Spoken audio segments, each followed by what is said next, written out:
सोचिए, 15वीं सदी का एक कवि जो पूरी दुनिया को पागल कहता था। एक ऐसा फकीर जिनके शब्द आज भी उतने ही तीखे और जरूरी लगते हैं। तो चलिए, आज हम संत कबीर की इन हैरान कर देने वाली पहेलियों के कोड को तोड़ने की कोशिश करते हैं। तो कबीर की दुनिया कुछ ऐसी थी। यहां सच बोलना खतरे से खाली नहीं था और लोग झूठ में ही जीना पसंद करते थे। ये एक बयान सिर्फ एक छोटी सी झलक है उनकी सोच की, जो हमें सीधे उनकी दुनिया के तूफानी केंद्र में ले जाती है। और यही वो सवाल है जो आज भी गूंजता है। आखिर कबीर ने ऐसा क्या देख लिया था जो बाकियों को नजर नहीं आ रहा था? इस रहस्य को सुलझाने के लिए हमें एक जासूस की तरह सोचना होगा और कबीर के छोड़े हुए सुरागों को एक एक करके जोड़ना होगा। तो ठीक है, हमारी जासूसी का पहला पड़ाव है उस एक शब्द को समझना जिसके बिना कबीर को समझना लगभग नामुमकिन है। और वो शब्द है माया। देखिए, माया एक दोधारी तलवार की तरह है। एक तरफ ये ईश्वर की वो कमाल की शक्ति है जो इस खूबसूरत दुनिया को बनाती है, लेकिन दूसरी तरफ यही शक्ति एक पर्दे की तरह काम करती है जो हमें असली सच्चाई देखने से रोकती है और हमें एक भ्रम में उलझाए रखती है। अब जरा देखिए कि कबीर इस इतनी गहरी बात को कितने सरल तरीके से समझाते हैं। एक मक्खी, एक पेड़ और सिर्फ एक शब्द। जरा सोचिए, इसका मतलब आखिर क्या हो सकता है? और ये रहा इसका जवाब। मक्खी है माया, यानी भ्रम। पेड़ है ये दुनिया, और वो एक शब्द, वो है मोह। कबीर कह रहे हैं कि माया का मोह हमें इस दुनिया में इस कदर फंसा देता है कि हम इसके पीछे की असलियत, उस दिव्य शक्ति को देख ही नहीं पाते। तो ये जो माया का भ्रम है, ये असल दुनिया में कैसा दिखता है? कबीर के लिए इसका सबसे बड़ा और सबसे दुखद उदाहरण था धर्म के नाम पर होने वाला पाखंड। कबीर की पैनी नजर देख रही थी कि लोग राम और रहीम के नाम पर तो लड़ रहे हैं, लेकिन दोनों ही उस एक ईश्वर के राज से अनजान हैं, जिसे वे बस अलग अलग नाम से पुकार रहे थे।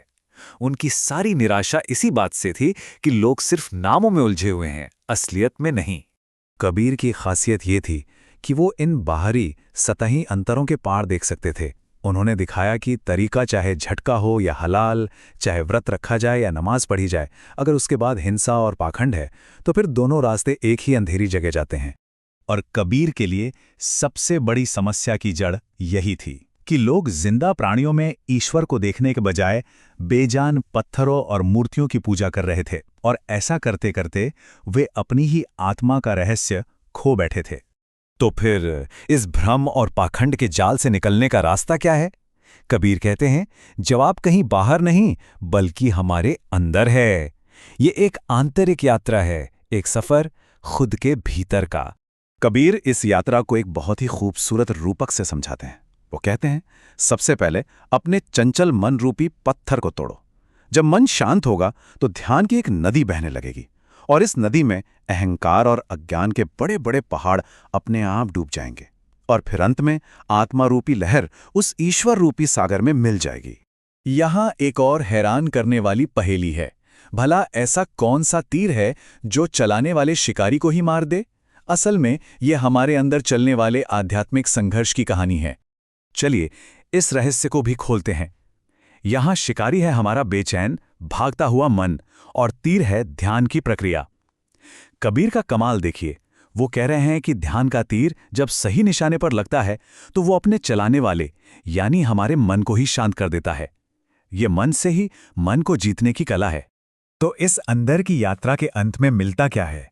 जब मन शांत हो जाता है और आत्मा का मिलन हो जाता है तो उस मंजिल पर आखिर है क्या?